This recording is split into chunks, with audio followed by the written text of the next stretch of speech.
Hazaribagh police লাইনের আমাদের police বাহিনীর যে ত্যাগ, যে রক্তদান, সেটাই বাংলাদেশের স্বাধীনতার যুদ্ধের ঘোষণার সূচনা বলে আমরা জানি। এটাই প্রকৃত ইতিহাস। আজকের এই দিনে সকল শহীদদের প্রতি আমরা শ্রদ্ধা জানাই।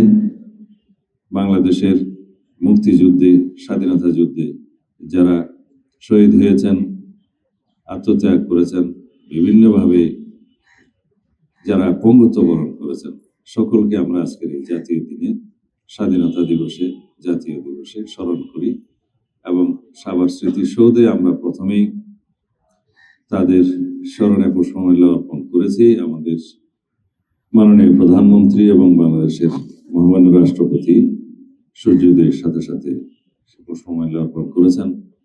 তারপরে মন্ত্রী পরিষদের সবাই পুষ্পমাল্য অর্পণ করেছেন। ওখান থেকে আমরা স্বাধীনতার মহান ঘোষক মরহুম রাষ্ট্রপতি, শহীদ রাষ্ট্রপতি জিয়াউর রহমান এবং দেশনেত্রী বেগম খালেদা জিয়ার যে মাজার, আমরা বলি সমাধিতে, আবার শ্রদ্ধা নিবেদন করে এখানে আমরা এসেছি। এখন আমরা অনেক বছর পরে স্বাধীনতা দিবসে মার্চ পাস্টে অংশগ্রহণ করব। এটা আমাদের জন্য অনেকটা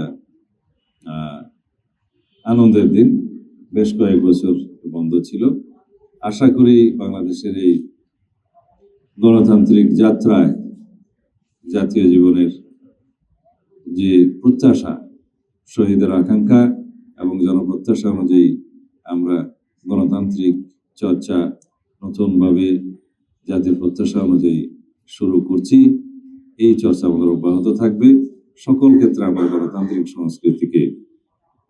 সংস্কৃতির চর্চা অব্যাহত রাখবো। ধন্যবাদ।